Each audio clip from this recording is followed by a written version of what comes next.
With us is special guest, Lee County Property Appraiser Ken Wilkinson. Thanks, the Honorable Ken Wilkinson. All right, thanks for having me. Well, thanks for coming back. I wasn't too sure after your last one if you were ever going to come back, but you did. So I love abuse. I don't think we were too bad on you. Hey, I do have a couple questions for you because a couple listeners asked me a couple of these questions in the last few weeks, and quite frankly, I don't even know how you would handle this. So here's one right off the bat. Let's say you have property sales in Cape Coral, and they got this controversial water and sewer project going. Right. Okay. Now, let's say one parcel has water and sewer. Let's say it totaled $15,000, and the seller paid for it. So the value may be here, but another parcel had $15,000 right next door, and the seller hadn't paid for it. So it's buyer to assume. So maybe the new buyer says, well, if I got to assume $13,000 balance, I'm going to offer $13,000 less. So do you take that into consideration, you know, whether the sewer assessments are paid or not when you look at those home sales? Sure. Whether they are or not will actually be reflected in the sale price, because sale prices are negotiable. So if properties in a particular area have the sewer but haven't all paid that assessment, in a mass appraisal system, it's a back and forth situation as to how it will end up on the values. I understand, but what I'm saying is the person who paid their assessment is going to sell, say water, sewer, do right. water, whatever. You know, they've got 2 or 3 of them over there. Okay. But the guy who paid, yeah. but the guy who paid is going to increase the values of the guys next door, and the guys right. next door is going to decrease the guys who paid. Correct. Just like in a mass appraisal system, that's the difference between a mass system and a fee system. It's not unlike furniture and fixtures. We make adjustments overall in a mass appraisal system based on surveys that go out into the public, and we come back. But not all have furniture and fixtures, although it's applied across the board. It's about the only way you could do it on a mass system. That's always the most difficult thing to explain, because we have to do annually 605,000 properties. So in other words, you have to apply cost of financing, cost of furniture, fixtures. It's called a first aid criteria that allows us to adjust the sales before we use them in a neighborhood. And so one way to think of it is you're kind of averaging in. There's going to be some that paid, some that didn't. Right, and it's unfortunate in some respects, because some benefit a little bit more than others. Now, how many parcels are in Lee County do you guys have to mass appraise? In round numbers, last year 604,000 every year. I mean, so no fee appraiser could go out and appraise 604,000. They would probably love to, because if they got paid individual on each one, they could only 1 year and they're done. Yeah, but you couldn't do it. I don't know. It's physically. I don't think all the appraisers in town could do all 604,000. So you have to do some kind of massive deal.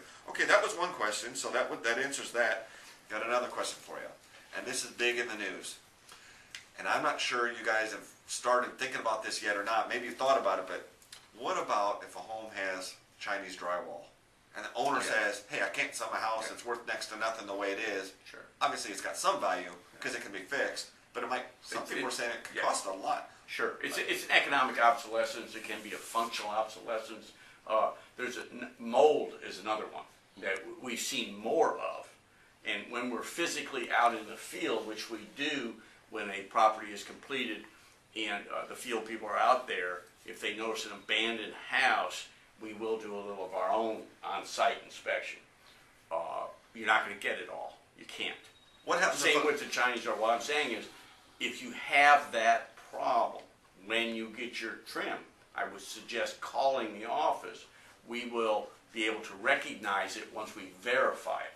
We would have to go back out into the field to be sure. I mean, if somebody calls and says, "Look, I've got mold," you know, you can see it through the walls, black and all stuff, or Chinese green wall. Drywall, green mold.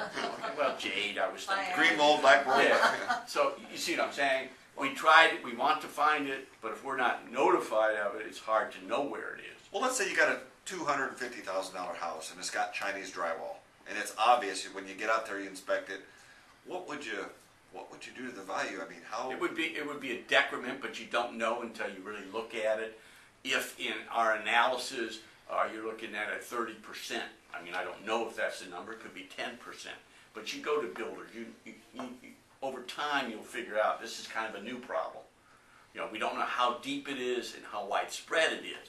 Sometimes what you're reading or hearing is not what is the facts. We have to go to the facts on those kinds of situations. Well, So it is a percentage decrement for functional obsolescence or economic obsolescence. Okay, in some Cost to cure is what is a Cost appraiser to cure, term. Yeah. okay. Well, in some cases, we're hearing that the cost to cure, you know, if it's really bad, and it's a lot of Chinese drywall, that they're totally taking out the wire and all the appliances. Cost to all the- cure. You just, you know, So you're could gonna be know what that is $100,000 on an in a individual basis, and that can be applied. Okay. Yeah. so you just have to estimate cost of cure based on the most latest science and latest remedy techniques? Well, I think it's gonna be better than an estimate because it's gonna be done on an individual basis when we either discover it in the field. That's more like mold because they're abandoned properties. There we'll make adjustments then, etc. Mold appears to be easier fixed though than Chinese drywall, to some degree, depending on how bad it is, but. I haven't done one myself, and I don't know that you have, Sandy. No, so. no, you're right about that. But I have experienced what Yeah. I've seen as Chinese drywall. Interesting testing that they're doing today, though, with a new radar gun that I saw a guy with the other day. These things, it's like asbestos and other things when we had the cleanup for the oil stations or gas stations that were abandoned. All these things over time work themselves out. Wow, yeah. This is new. So this will be the first cycle that we've been through where we know it's there. We're going to be able to recognize it on an individual basis and apply it. There's nobody's desire in our office to have a value higher than what it should be. That's for sure. Awesome. Well, tell you what, you've been listening to The Future of Real Estate presented by the Ellis team at RE/MAX. When we come back, I want to ask you just a little bit about the technology because you always bring some new technology to the forefront, and I imagine you're working on some new stuff now that we don't even know about yet, so we'll tell our listeners about that. Also want to get into taxable values and look at, hey, how did 2008 end up? What's it looking like so when people get their tax bill soon, Right. how much should people reasonably expect things to go up or down, and maybe we'll even break down a few areas. Sure, I'd be happy to talk about values. I don't normally talk about the taxes because that's sort of out of my purview, but I can tell you the process. Exactly, and you know what? When we come back, let's explain the difference between taxes and values too. I like So, all right, we'll be right back, so stay tuned. 1323, okay.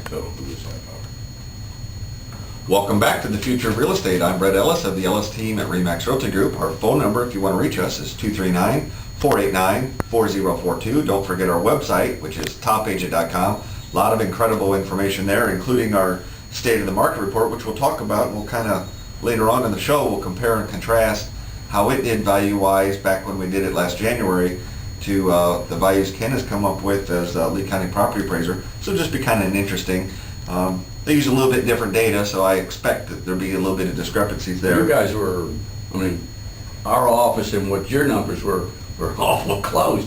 Well, we put a lot That's of a work. good thing. Yeah, it is a good thing. Yeah. We put a lot of work into it, and so we'll talk about how we use different data and how we come up with ours and how you come up with yours. But I want to go back to something.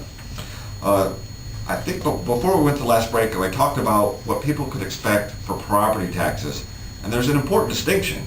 Right. Because you have one job and our county commissioners have another job. Would you explain the difference between what the property assessor or appraiser does versus everyone thinks you're the tax man? I understand. Yeah, it's, this goes back to biblical days, I believe.